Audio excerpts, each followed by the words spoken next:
हरिहत सिद्ध सूरी उपाध्याय साधु सर्व अर्थ के प्रकाशी मांगलिक उपकारी है। तिनको स्वरूप जान राग ते वही जो भक्ति काय को नमाई स्तुति को उचारी है। धन्य धन्य तिन हिते काज सब आज भय करे जोड़े बारे बारे वंदना हमारी है। मंगल कल्याण सुख ऐसो हम चाहत है। हो मेरी ऐसी दशा जैसी तुम्हारी है। हो मेरी ऐसी दशा जैसी तुम्हारी है। हो मेरी ऐसी दशा जैसी तुम्हारी है।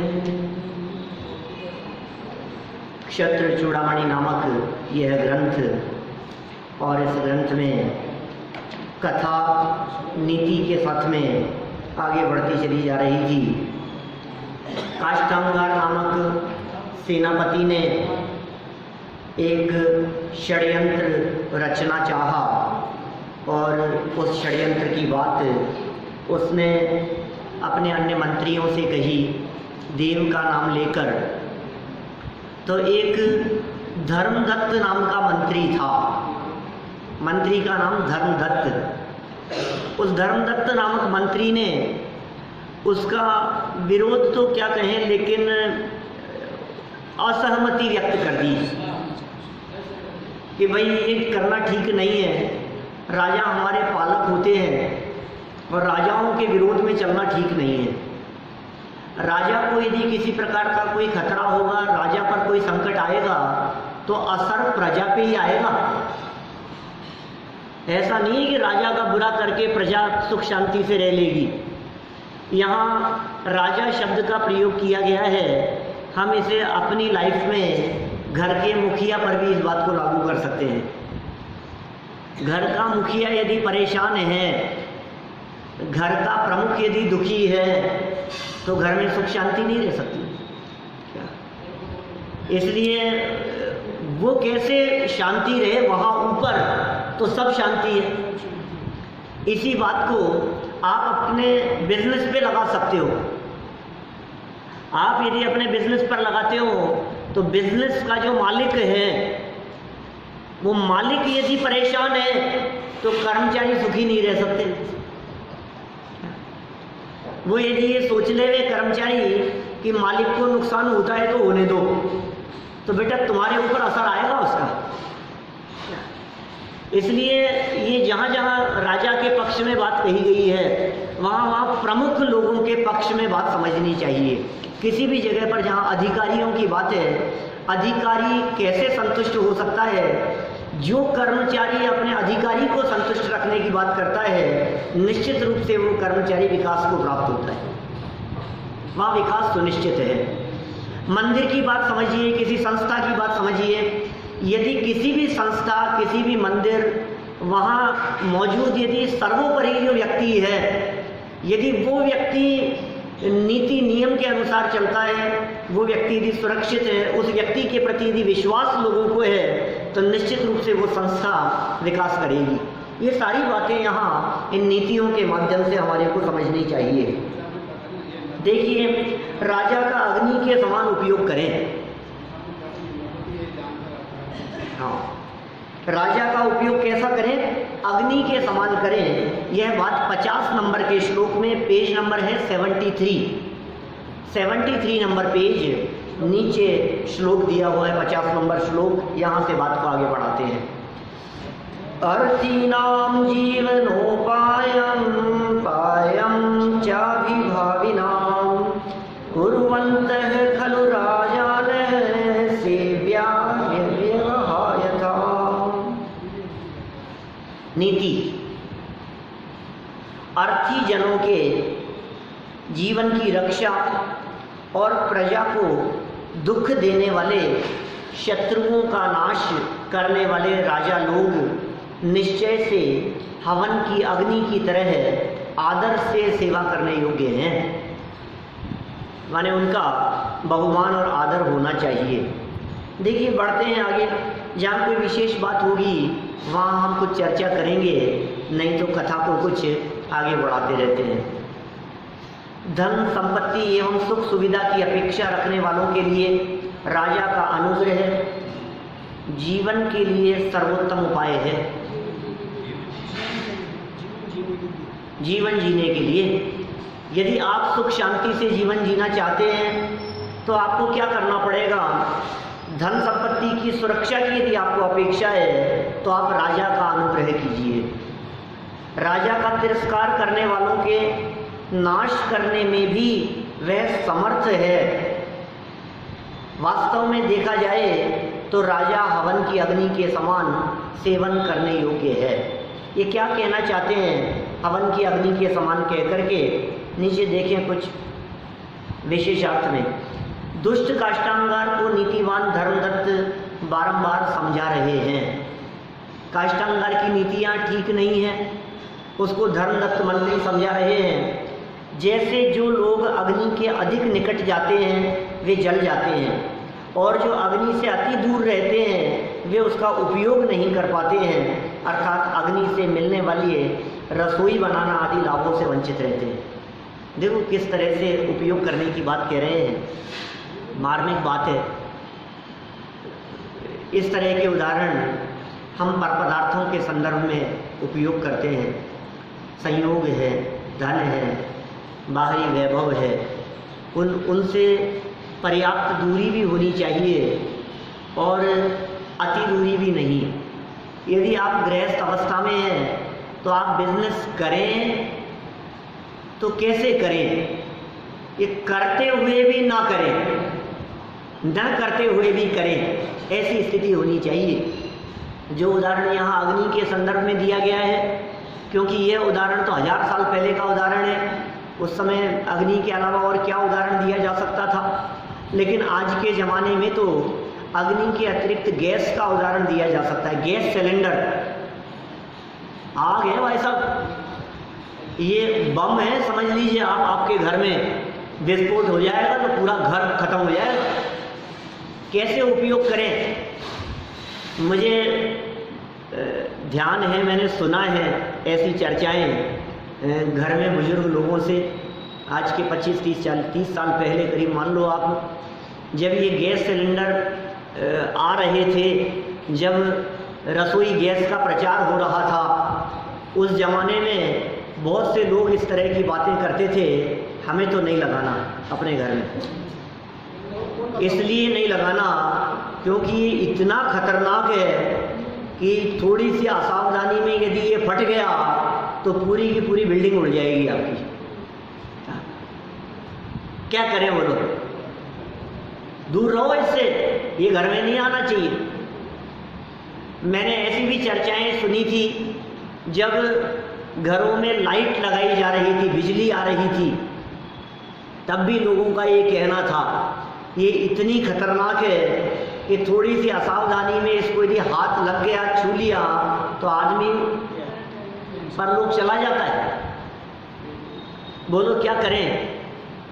तो इसका उपयोग ही नहीं करें, न लाइट का उपयोग करो न गैस सिलेंडर का उपयोग करो।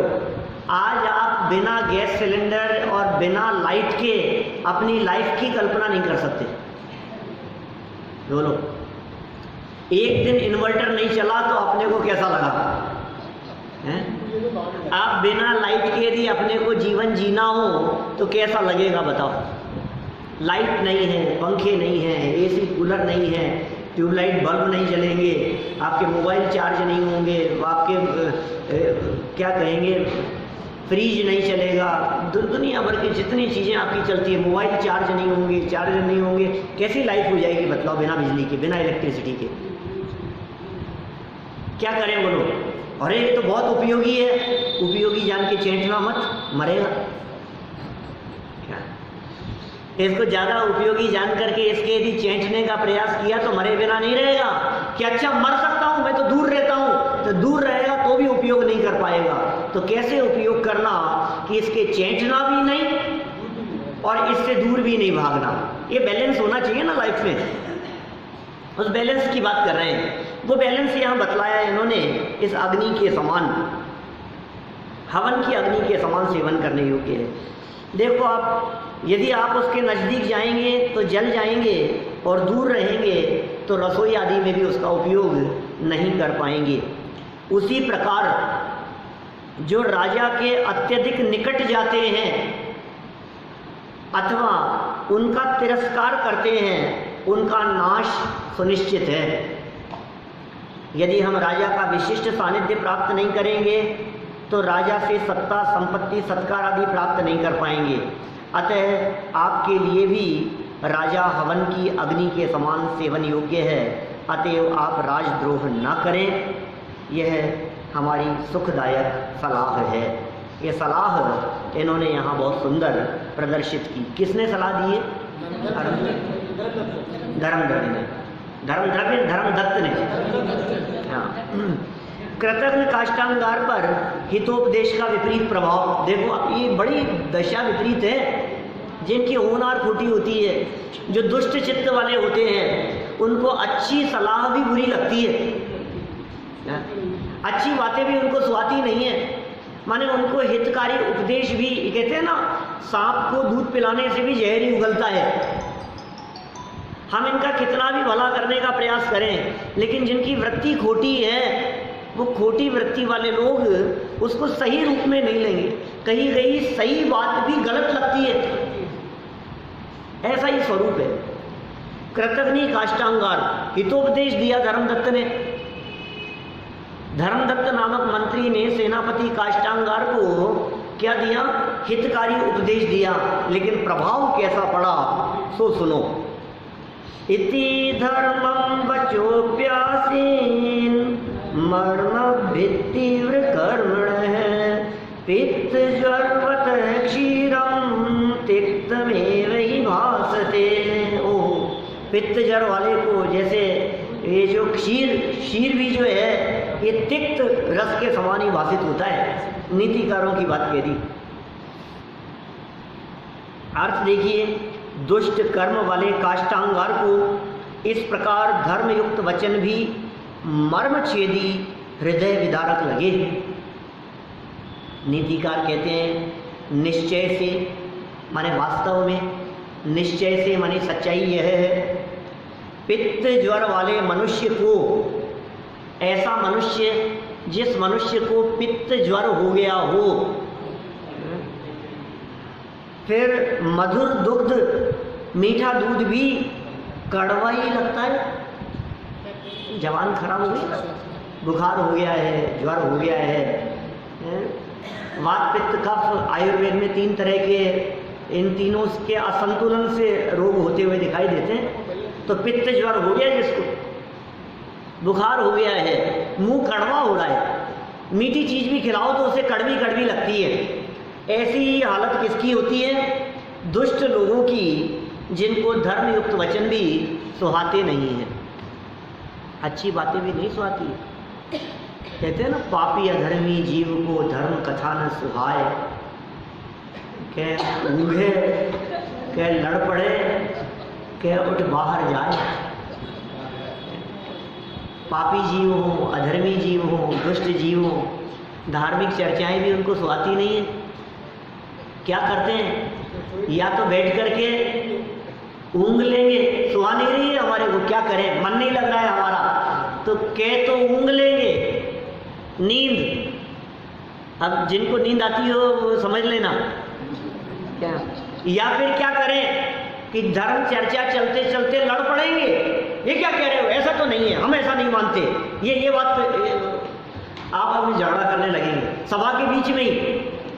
और या फिर क्या होगा, ये चर्चा सुहाती नहीं है तो उठ करके बाहर चले जाएंगे। ये अधर्मी जीवों की बात है। माने उन्हें ये मधुर वाणी भी, उन्हें ये जिनवाणी की मिठास युक्त चर्चाएं भी सुहाती नहीं हैं। जिस प्रकार मीठा दूध भी, देखिए सरल अर्थ में क्या कह रहे हैं, जिस प्रकार मीठा दूध भी पित्त ज्वर वाले मनुष्य को नियम से कड़वा ही लगता है, उसी प्रकार धर्मदत्त मंत्री की उपयुक्त शिक्षा भी पापी काष्ठांगार को हितकर प्रतीत नहीं हुई। उसे लगा ये क्या कह रहे हैं, कैसी बातें कह रहे हैं। आप देखो, किसी व्यक्ति को मंदिर जाने के लिए कह दो, तुम ही चले जाओ, तुम ही कर लो धर्म, हमें नहीं करना। किसी व्यक्ति को जिनवाणी पढ़ने के लिए कह दो, हमने खूब पढ़ रखा है, हम सब समझते हैं, तुम अपने जीवन में उतार लो। है किसी व्यक्ति को स्वाध्याय की बात कहो, ये कोई उम्र है धर्म करने की, ये कोई उम्र है मंदिर जाने की, बुढ़ापे में करेंगे। माने ऐसी चर्चाएं घर घर में लोग करते हुए दिखाई देंगे।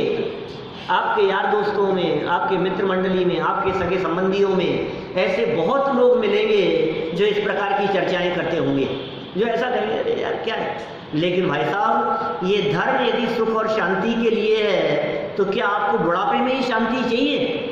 आपको युवावस्था में, आपको जवानी में शांत जीवन पसंद नहीं है? आपको सुखमय जीवन पसंद नहीं है क्या? ये धर्म जिसके जीवन में उतरता है उसके जीवन में शांति होती है, उसके जीवन में कषायें नहीं होती, उसके जीवन में आकुलता नहीं होती, उसके जीवन में घबराहट नहीं होती, उसके जीवन में टेंशन नहीं होती। क्या आप टेंशन फ्री लाइफ जीना नहीं चाहते हो? यदि आप ये चाहते हो कि टेंशन फ्री लाइफ हो तो जितना जल्दी इस धर्म को अपनाया जाए उतना ही श्रेष्ठ है। लेकिन नहीं सुहाती, जिनकी होनहार भली नहीं होती है उन्हें नहीं सुहाती है, क्या करें? आप कहते रहो, ऐसा कहते हैं ना, मर के पच गए हम, लेकिन उसके बावजूद भी इनके कोई असर, उल्टा पड़ते हैं। ऐसा भी होता है ना। देखो विशेषार्थ में कुछ मार्मिक बातें कहते हैं, बहुत सुंदर चर्चाएं हैं। जिनका भविष्य में अनिष्ट होना है उन्हें हितकर उपदेश भी दुखद लगता है, यह स्वाभाविक है। जिनकी होनहार टूटी है ना, जिनके भविष्य में जिनके साथ में बुरा होना है, उन्हें अच्छी बात भी नहीं लगती, अच्छी लगती ही नहीं, अच्छी बात भी अच्छी नहीं लगती उनको। माने समझ लीजिए, यदि किसी को न्याय नीति और ईमानदारी से बिजनेस करने का उपदेश दिया जाए, ऐसा कहा जाए कि ईमानदारी से उपदेश करो, और यदि वो व्यक्ति चोर है तो उसको ऐसा लगेगा यार ये काय का उपदेश दे रहा है, बंद करना। ये उपदेश अच्छा नहीं लगेगा। ईमानदार लोगों को तो ईमानदारी का उपदेश अच्छा लगेगा, लेकिन बेईमान लोगों को ईमानदारी का उपदेश भी अच्छा नहीं लगता। जैसे समझ लीजिए टोडरमल जी ने 3 उदाहरण दिए, जैसे चोर का उदाहरण दिया ना, ऐसे वेश्या का उदाहरण दिया। यदि कोई सज्जन व्यक्ति सात्विक जीवन जीने का उपदेश देवे तो वेश्या को अच्छा न लगे। यदि कोई व्यक्ति शराब ना पीने का उपदेश देवे तो जो कलाल है शराब बनाने वाले, उन्हें बुरा लगे, ये शराब नहीं पीने का उपदेश दे रहे हैं। भाई हमारा उपदेश तो अच्छा ही है, लेकिन क्या करें, दुनिया में सब तरह के लोग हैं, हर बात हर व्यक्ति को अच्छी नहीं लग सकती है। जिनका भविष्य खोटा है, जिनके जीवन में अनिष्ट होने की संभावना दिख रही है, उनको हितकारी उपदेश भी दुखद लगता है। क्या भीम जी भाई साहब? माने अच्छा उपदेश भी दो ना तो अच्छा नहीं लगता है। मंदिर आने का उपदेश भी दो, सुनने का उपदेश भी दो। अभी तो भादवा चालू हो गया है कल से, क्या हाँ, आना भी चाहिए, लेकिन पसंद आए तो अकेले भादवे के लिए ही नहीं, तो जीवन के लिए है बात। ये स्वाभाविक बात कही है उन्होंने। भविष्य में काष्टांगार की हत्या होने वाली है, अतः उसके लिए हित की बात भी अनुकूल कैसे लग सकती है। अतः धर्मदत्त का हितोपदेश भी काष्टांगार को हृदय विदारक लगा। आध्यात्मिक दृष्टि से देखा जाए, मार्मिक बात कह रहे हैं सौरभ, क्या कह रहे हैं मार्मिक बात? पुस्तक नहीं है हमारे पास, ये रखिए, आगे आ जाओ आगे।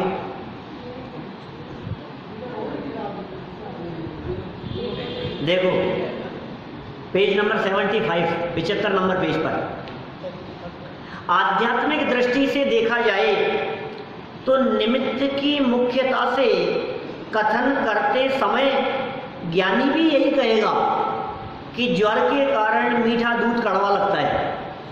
देखो ज्ञानी भी यही कहेगा, भाई क्या करें भाई, ज्वर के कारण कड़वा लग रहा है, बुखार के कारण कड़वा लग रहा है।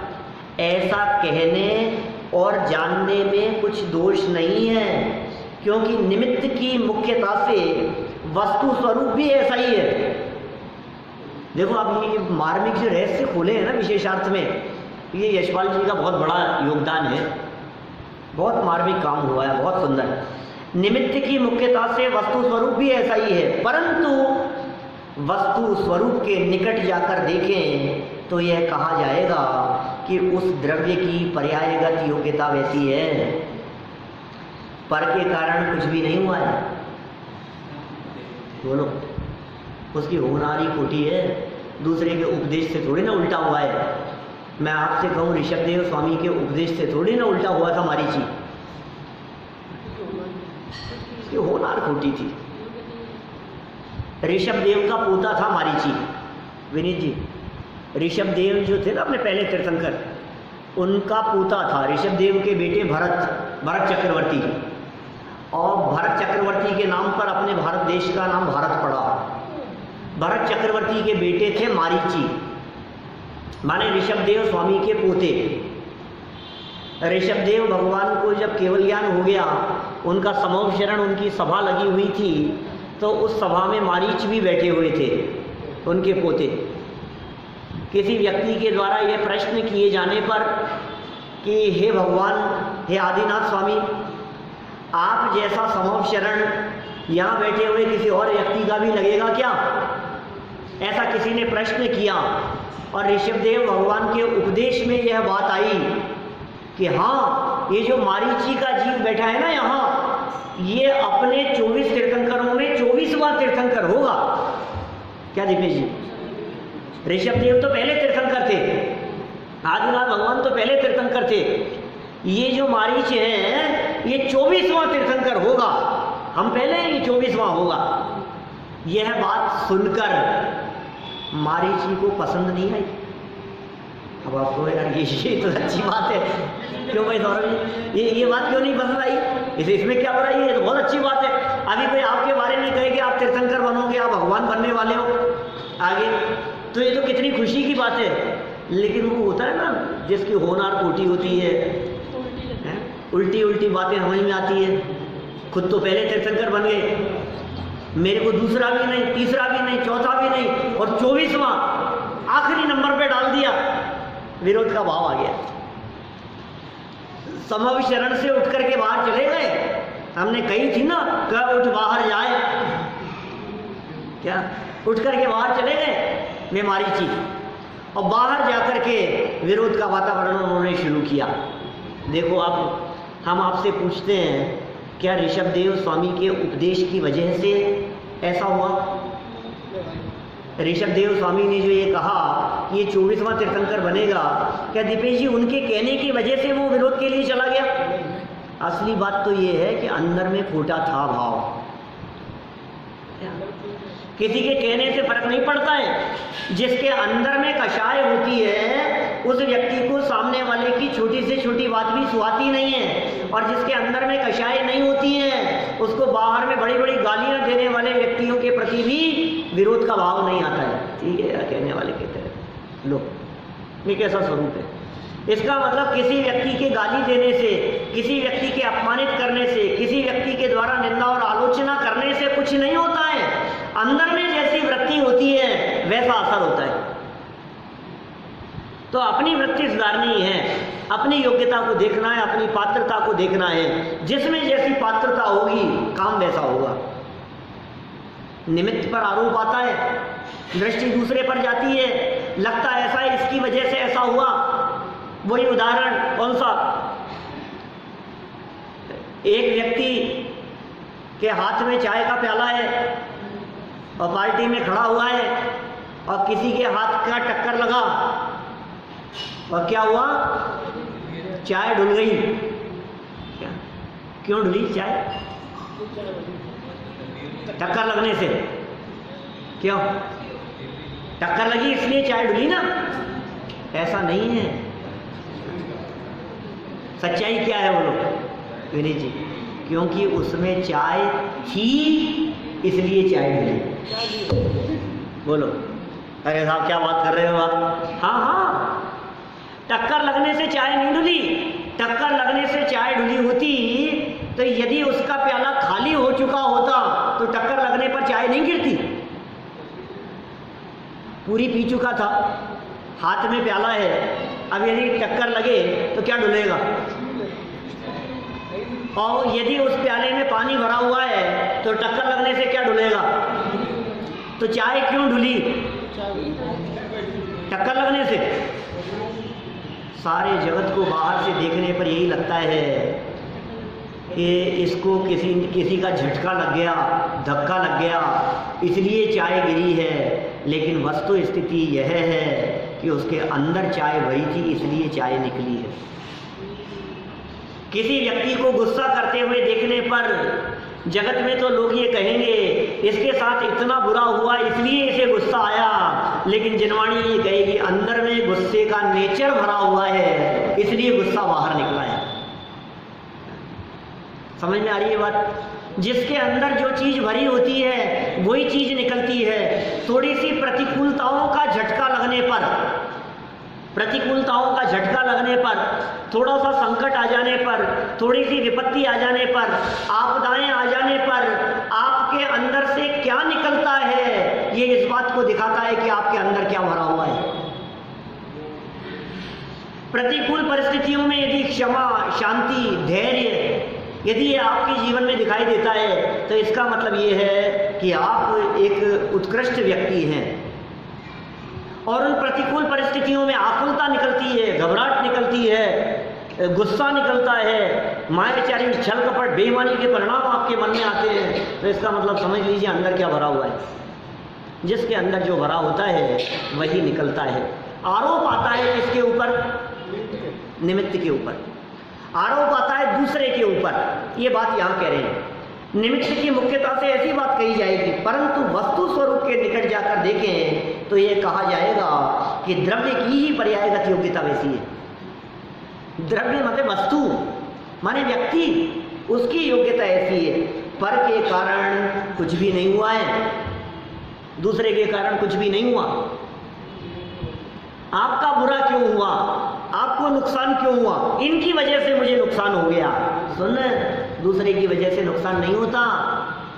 क्या तेरे नुकसान का कारण दूसरा व्यक्ति नहीं है? दूसरे पर आरोप देने की जरूरत नहीं है। तेरे पाप कर्म का उदय है जो तेरा ही किया हुआ है। दूसरे पर आरोप देकर के क्या होगा? दूसरे पर दोषारोपण करने की दृष्टि अच्छी नहीं होती। दूसरे को दोष देने वाली वृत्ति अच्छी नहीं होती। ज्ञानी और समझदार व्यक्ति अपने साथ हुई अहित घटनाओं का आरोप दूसरों पर नहीं दिया करते, अपितु स्वयं में सुधार करने का प्रयास किया करते। अपने आप में सुधार होना चाहिए। लेकिन दूसरे को सुधारना चाहता है, इसको समझा लो, नहीं तो देख लेना मेरे को गुस्सा आ जाएगा। गुस्सा तुझे आ जाएगा, समझाए उसको। है? गुस्सा किसे आ जाएगा? मुझे आ जाएगा, समझा लो इसको। जिसको गुस्सा आएगा उसको समझाएगा कि मत कर। लेकिन कैसा स्वरूप है भाई जगत का, देखो। अतः जो ज्वर के कारण ही दूध में कड़वेपन की मान्यता रखता है और ज्ञान गुण की पर्यायगत योग्यता के कारण पने को देखता जानता ही नहीं है, वह ज्वर को ही कड़वेपन के ज्ञान का कर्ता मानेगा तो उसकी श्रद्धा भी मिथ्या होगी और उसका ज्ञान भी मिथ्या हो जाएगा। श्रद्धा और ज्ञान ये सभी उसके मिथ्या हो जाएंगे। स्वभाव दृष्टि अर्थात उपादान मूल वस्तु स्वरूप की अपेक्षा से जैसा वस्तु का स्वरूप है वैसा ही जानना आवश्यक है। इसका नाम है स्वभाव दृष्टि। आप स्वभाव दृष्टि से देखिए, जैसा कहा है, जैसा वस्तु स्वरूप है वैसा जानना आवश्यक है। ज्ञान में भी जो दूध को कड़वा रूप जानने की अवस्था प्रकट हुई है, पर्याय हुई है, वह वास्तव में ज्ञान गुण की ही है। उस ज्ञान पर्याय का कर्तापन ज्वर में नहीं, ज्वर तो निमित्त मात्र है। ज्वर तो निमित्त मात्र है। ज्ञान की जानने की पर्याय वो अपनी योग्यता से हुई है। वास्तव में देखा जाए तो जो जीव द्रव्य के ज्ञान गुण में, द्रव्य जीव गुण ज्ञान, इसमें कड़वा जानने रूप पर्याय अवस्था प्रकट हुई, वे ज्ञान गुण की स्वयं की योग्यता है। बहुत मार्मिक बातें हैं वास्तव में। ये कुछ हो सकता है कुछ नए लोगों को नहीं ख्याल में आए ये बात, लेकिन बहुत बारीक बात कह रहे हैं। अभ्यासी लोगों को सबको ये बात समझ में आई होगी। सूक्ष्म बात कह रहे हैं थोड़ी सी। प्रत्येक द्रव्य में अनंत गुण होते हैं दीपेश जी। जैसे आत्मा है ना, आत्मा एक द्रव्य है। कौन सा द्रव्य है? 6 द्रव्यों में से जीव नाम का द्रव्य है। इस जीव द्रव्य में अनंत गुण हैं। एक गुण है ज्ञान, जीव का गुण, एक है श्रद्धा नाम का गुण, एक है चारित्र नाम का गुण, एक है सुख नाम का। ऐसे आत्मा में, आत्मा माने जीव माने मैं, मेरे में इस तरह के अनंत गुण हैं और प्रत्येक गुण की हर समय नई नई अवस्था होती है। जैसे आपके ज्ञान गुण की बात करो, हमारे में जो ज्ञान नाम का गुण है ना, इस ज्ञान के माध्यम से प्रति समय नई नई बातें जानने में आ रही है। कभी मेरा चेहरा दिखता है, कभी पुस्तक दिखती है, कभी मोबाइल दिखता है, कभी कोई दूसरी बात ख्याल में आती है, कभी कोई वाक्य ख्याल में आता है। ज्ञान की जो अवस्था है वो हर समय बदल रही है। जितना ज्ञान आप लेकर के आए थे वैसा ज्ञान आप लेकर के वापस नहीं जाएंगे। अवस्थाएं बदल रही है ज्ञान की। तो ये कह रहे हैं ज्ञान की बदलने की जो अवस्थाएं हैं, उस बदलती हुई अवस्था में ज्ञान में कड़वेपन का ख्याल आना, ये ज्ञान की योग्यता है। उसमें दूध कुछ नहीं कर सकता और उसमें वो ज्वर भी कुछ नहीं कर सकता, ये बात यहां समझा रहे हैं। उस समय ज्वर तो बाह्य में निमित्त है, कड़वा जानने की जो ज्ञान की अवस्था है उसका कर्ता तो ज्ञान गुण अथवा जीव द्रव्य है। ज्वर ने वहां कुछ भी नहीं किया, ज्वर वहां निमित्त अवश्य है। ज्वर था वहां, वो था, लेकिन उसने कुछ नहीं किया, उसकी योग्यता अपनी है। केवल निमित्त दृष्टि सत्य है अथवा निमित्त बलवान होता है या निमित्त से ही कार्य होता है, ऐसा जानना मानना संसार मार्ग है। अपनी योग्यता को डेवलप ना करो और निमित्तों को दोष देते रहो। निमित्त क्या होता है? हमने एक निमित्त उपादान वाला पाठ पढ़ा था किसी पाठमाला में, तत्व ज्ञान पाठमाला भाग 2 में था शायद, निमित्त उपादान। उस निमित्त उपादान वाले पाठ में विस्तार से चर्चा की थी। कितना आप लोगों को याद है सो आप जानो। निमित्त माने काम को करे नहीं, काम के होने में अनुकूलता का आरोप जिस पर आए उसे कहते हैं निमित्त। वो निमित्त है। तो निमित्त से काम होता है ऐसा मानने वाला संसार मार्गी है। उपादान दृष्टि से, स्वभाव दृष्टि से सोचते रहने से मोक्ष मार्ग प्रकट होता है, ऐसा समझना आवश्यक है। काम तो उपादानगत योग्यता से होता है, काम तो वस्तु की स्वयं की योग्यता से होता है। स्वार्थी दोषों को भी नहीं देखता, स्वार्थी जीव हो दोषों को भी नहीं देखता है। देखिए क्या कह रहे हैं, सैकार्तर्यादि दोषम च गुरुद्रोहम च किम परई परिवादम च नाद्राक्षीत दोषम नार्थी पश्यति। उसने कृतज्ञतादि दोषों को और गुरुद्रोह को, कृतज्ञ जानते हैं ना? कृतज्ञ कौन होता है? बचपन में पढ़ा है नहीं आपने? कृतज्ञ गुण चोर है, गुणों को नहीं देखने वाला, या समझ लो आप अपने प्रति किए गए उपकार को भूल जाने वाला, हमारा एहसान फरामोश, वो कहलाते कृतज्ञ। ये कृतज्ञ है। कृतज्ञ है मतलब एहसान फरामोश है। इसका मतलब हमने इनके साथ में इतना अच्छा किया, उसके बावजूद भी सब भूल गए। हमने आज तक जो कुछ भी किया सबके ऊपर पानी फेर दिया इन्होंने। जो कोई ऐसे वचन कहते हुए दिखाई देते हैं, तुमने किया ही क्या है आज तक हमारे लिए? आपने आज तक किया क्या है मेरे लिए? वो कौन है? कृतज्ञ है। ये कह रहे हैं कृतज्ञतादि दोषों को और गुरुद्रोह को नहीं देखा, और तो क्या अपनी निंदा का भी विचार नहीं किया। किसने नहीं किया? काष्टांगार ने। जो मंत्री था काष्टांगार, उसने न तो अपने दोषों को देखा, न कृतज्ञता को देखा, न गुरुद्रोह को देखा, और न अपनी निंदा आलोचना हो रही है उसे भी नहीं देखा। लोग क्या कहेंगे, ये धर्मदत्त जैसे मंत्री मेरी निंदा कर रहे हैं, ये लोग मेरी आलोचना कर रहे हैं, उसकी भी उसने परवाह नहीं की। अत्र है नीति। नीतिकार क्या कहते हैं, निश्चय से स्वार्थी मनुष्य दोषों को नहीं देखता। कैसी नीतियां दी है, बोलो। दोषम नार्थी ही पश्यति, क्या दोषम नार्थी ही पश्यति, दोषों को नहीं देखता है स्वार्थी व्यक्ति, उसके लिए तो स्वार्थी हावी होता है, उसे दोष नहीं दिखाई देते हैं, अपने दोष नहीं दिखाई देते हैं, उसे दूसरे की गलतियां दिखाई देती है।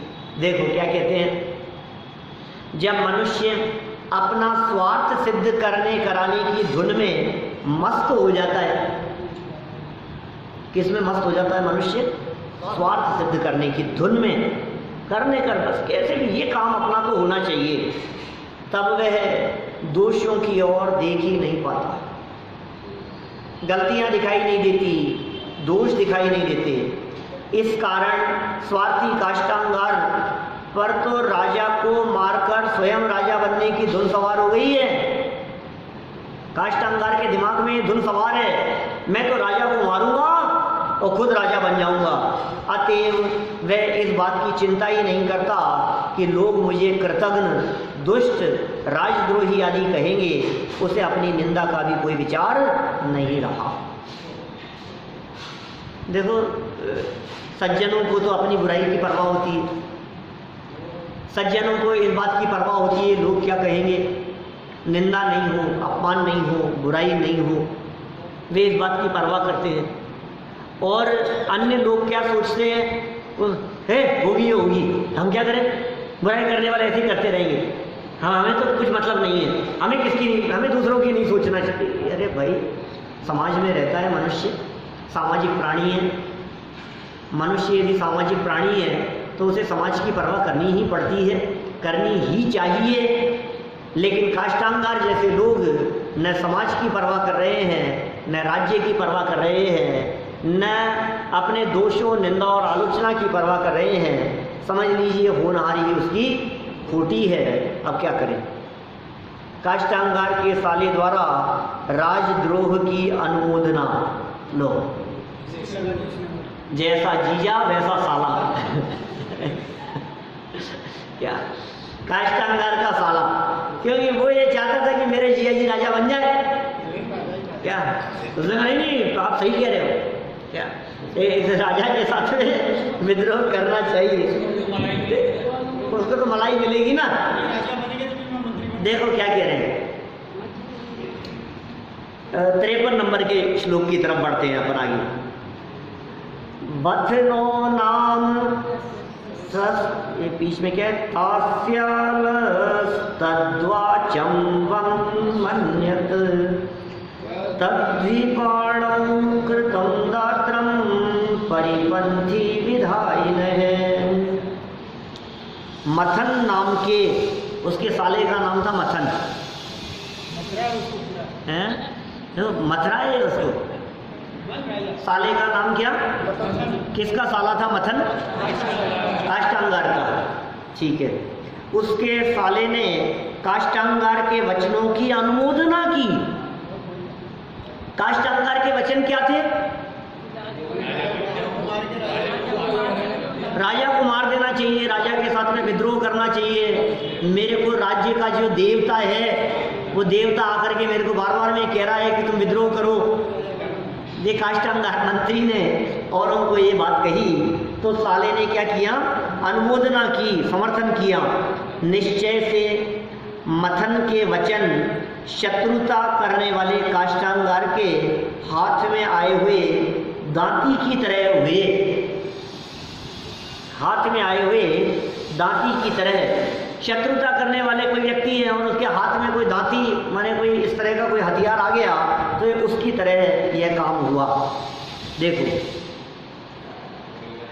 मथन नामक काष्टांगार के साले ने काष्टांगार के राजद्रोह के विचारों को अति सम्मान देते हुए उसकी अनुमोदना की। जिया जी बहुत अच्छा कह रहे हो, अरे सही कह रहे हैं, ऐसा राजा विजया रानी के चक्कर में उलझा रहता है राजा सत्येंद्र, सारा राज्य खराब हो रहा है, इसका विद्रोह करना चाहिए। एक तरफ वो देवता कह रहे हैं और हमारे जय जी सही कह रहे हैं, विद्रोह तो होना ही चाहिए। ऐसे ऐसे चलती है कोई राजपाट, इस तरह से चलता है, होना चाहिए विद्रोह। उसने अनुमोदना की। वास्तव में देखा जाए तो मथन की अनुमोदना खोटे कार्य करने वाले काष्टांगार के हाथ में हथियार देने के समान हुई। माने किसी व्यक्ति को बहुत तेज गुस्सा आ रहा हो और गुस्से के काल में उसको लकड़ी लाके पकड़ा दो अब क्या होगा?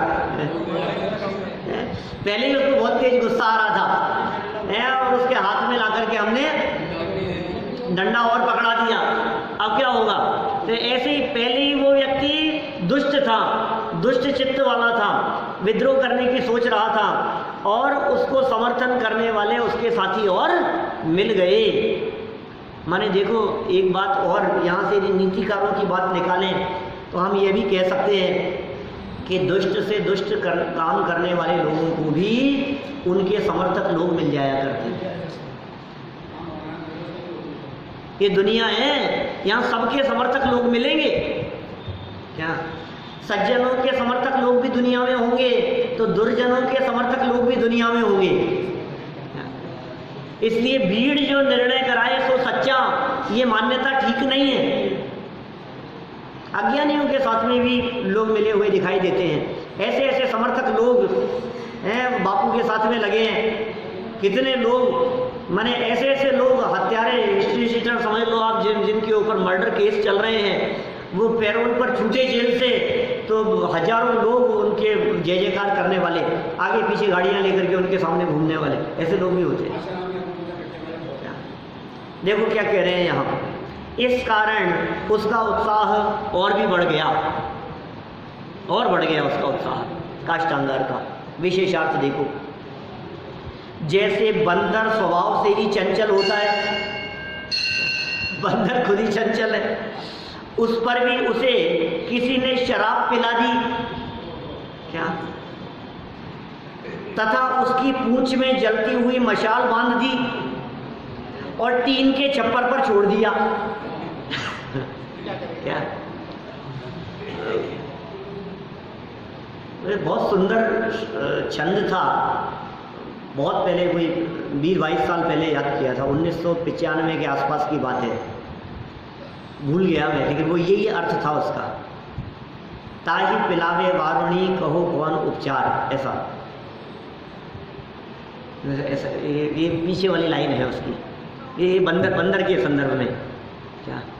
ये मेरे को प्राचार्य थे ना गुलाबचंद जी क्या, उनके पास जाता था तो उन्होंने सुनाया था मेरे को। मैंने शायद पहले कभी यहाँ सुनाया भी होगा, किसी को ध्यान हो तो क्या कह रहे हैं, पहले ही चंचल उद्दंड बंदर। अब बंदर उद्दंड है, उसको शराब पिला दोगे तो क्या होगा? उसकी उद्दंडता और ज़्यादा बढ़ेगी। और इतना ही नहीं, उसकी पूंछ में आग लगा दो, मशाल बांध दो तो क्या होगा? और फिर उसको किसी टीन के ऊपर छोड़ दो तो धम धम धम तो सबको जला करके तबाह कर देगा वो, ये हाल होगा। तो टीन के छप्पर पर छोड़ दिया तो फिर उसकी चंचलता का क्या कहना। वैसे ही उसी प्रकार काष्टांगार को राजा सत्येंद्र की हत्या करने का तीव्र पाप भाव तो था ही। काष्टांगार के मन में तो वो तीव्र पाप भाव चल ही रहा था, पर इस नीच मथन ने उस पाप भाव का समर्थन भरी सभा में कर दिया, भरी सभा में उसके पाप भाव का समर्थन कर दिया। इस कारण काष्टांगार का राजद्रोह का विचार अति दृढ़ हो गया। अब तो क्या होना है क्या? अब तो समझ लीजिए आप, होनहार और अधिक खोटी चल रही है। राजा को मारने हेतु काष्टांगार का सेना को आदेश, सेनापति तो था ही क्या, आदेश दे दिया उसने। अब क्या आदेश दिया और आगे घटना किस प्रकार मोड़ लेगी, ये सारी चर्चाएं अपन कल आगे बढ़ाएंगे। अभी की बात तो यही।